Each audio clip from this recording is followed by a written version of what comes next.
Welcome to the ArmaniTalks YouTube channel. I'm your host, ArmaniTalks. In this channel, I'm covering communication skills for you to level up your way with words and become much more articulate. In today's episode, we're going to be taking a little twist. We're going to be talking about how to be more articulate without words, the art of nonverbal communication. When you're thinking about the bigger picture, you got to realize that words are rather new. Our ancient ancestors, they weren't using words.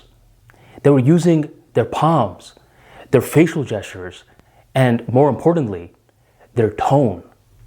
Did you ever have that one moment when someone is telling you all the right things with the words, but they're using a certain tone that you find disrespectful?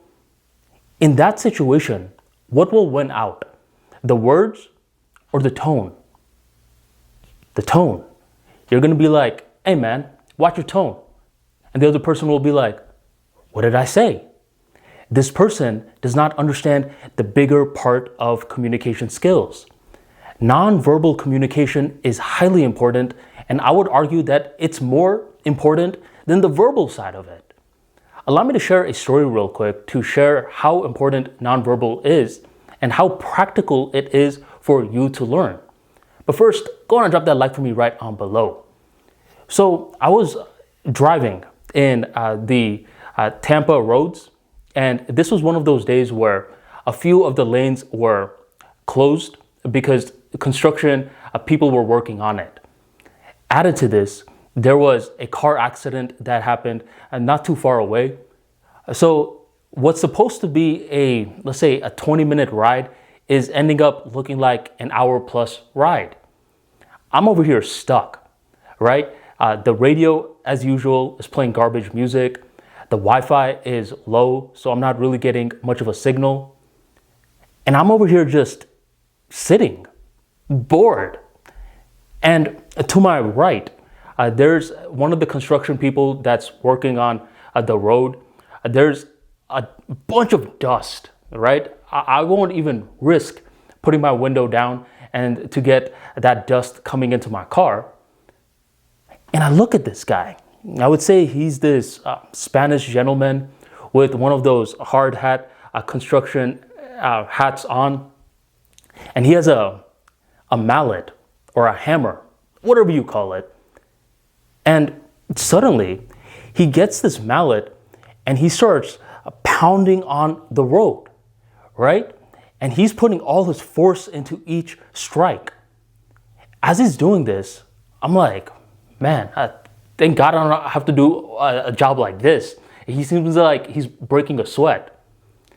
And as I'm thinking this, suddenly it feels like there's a hailstorm that's hitting the top of my car. I hear, I'm like, man, what the hell is that? And so I'm looking up. I obviously don't see anything because it's my roof. And that's when I started to notice something. This guy, him going ahead and striking with all that force, the gravel is going up and hitting the top of my car. I don't know what kind of gravel it is. I don't know if this is going to hurt the paint job. So I'm looking at this guy and I'm like, hey, stop doing that. Hey, I said stop doing that. But of course, he can't hear me. And I don't want to put my window down because I don't want the dust to get in. So I'm starting to think, okay, how am I going to communicate with this guy to tell him to stop doing that? So then I start hitting my window to get his attention. But the pounding on the window, there's no rhythm to it. It's just me doing boom, boom, boom, boom, boom. And it's blending in with his striking motion. So once again, he can't hear me. And I'm like, okay, well, what am I going to do now? Because the paint on my roof may be getting hindered. Wait, while you're knocking, how about instead of making it sporadic, you put a little rhythm to it, like boom, boom, boom, boom, boom, boom, boom, boom. Then this person is going to hear the sound and he's going to be able to decipher that there's some intelligence behind it. So that's what I started to do. I started to do boom, boom, boom, boom, boom, boom, boom, boom. And that's when this guy was like, he heard something out of the ordinary. And then he looks up. And as soon as I see him looking up, I top it off with some boom, boom, boom, boom, boom, boom, boom, boom. And that's when he turns around. That's when I have his attention, right? And as I have his attention, I'm like, stop doing that. But he clearly doesn't understand what I'm saying, especially because there's a window that's blocking the both of us. So that's when I start to motion to him. I'm like, and he doesn't understand still. He's like, what? You don't want me to do this? I was like,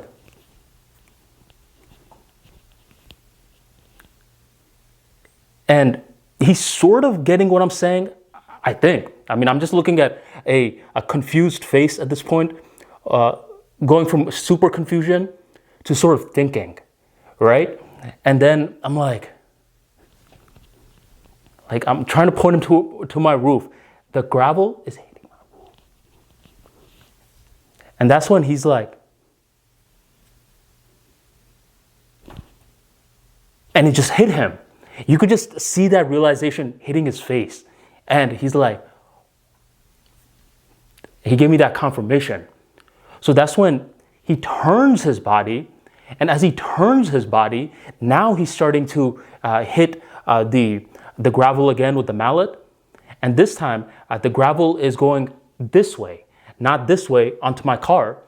And then he turns around just to verify that everything is looking good. Then he once again gives me, and I was like, good stuff, man. This entire interaction, we didn't use any words, but we were capable of conveying a message. And this was important for me because I started to see after that moment that there's so much nonverbal communication always going on around us. I mean, afterwards, on that lane, eventually I hit a street light. What is a street light? It's a communication, acknowledgement from a machine to a human. That's a form of nonverbal communication. But that's not quite what we're talking about. Let's stick with human to human. How can you get better at nonverbal communication? Well, at times you want to see if the words are even needed, right? There's certain times you're communicating with people, let's say your close friends, and they're able to decipher certain things that you mean based off of just your facial expression. And let's say you hate going to Chuck E. Cheese and your friend sarcastically says, hey, do you want to go to Chuck E. Cheese? And you give them the face like, that's sarcasm, like, come on, man, you know better. So simply by acknowledging a lot of the nonverbal communication that you already do, that's when this concept becomes real. And we don't just want to stop at it being real. We also want to apply it practically in our life. Maybe you're doing some form of communication where you can use nonverbal towards your advantage. Maybe you're some sort of actor. Obviously, you understand the importance of facial gestures. But let's say you're not that artistic in your field, but you got a work presentation coming up. Try to insert at least one important silence in the presentation and use your conscious awareness in order to insert the silence. Slowly, by inserting nonverbal communication into your life, you begin to perceive the world in a new way. You still respect words, yes, but you now begin to understand a lot of the philosophy that our ancient ancestors had. They didn't need words. Words are an emergent property throughout history. Go back to the basics. And the more that you can perceive the basics, the more that you're going to be able to communicate with the construction workers of your life. No words needed. So level up your communication and do it in a unique way by leveling up your nonverbal communication. If you enjoyed today's talk and you want more practical insights like this into communication skills, be sure to check out the ArmaniTalks free daily newsletter, which goes out every single day at 7 p.m. EST.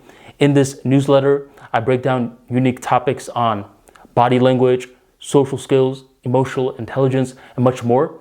Join the tribe by checking out the links in the description box, the pinned comment, or go on ArmaniTalks.com/newsletter and sign up today.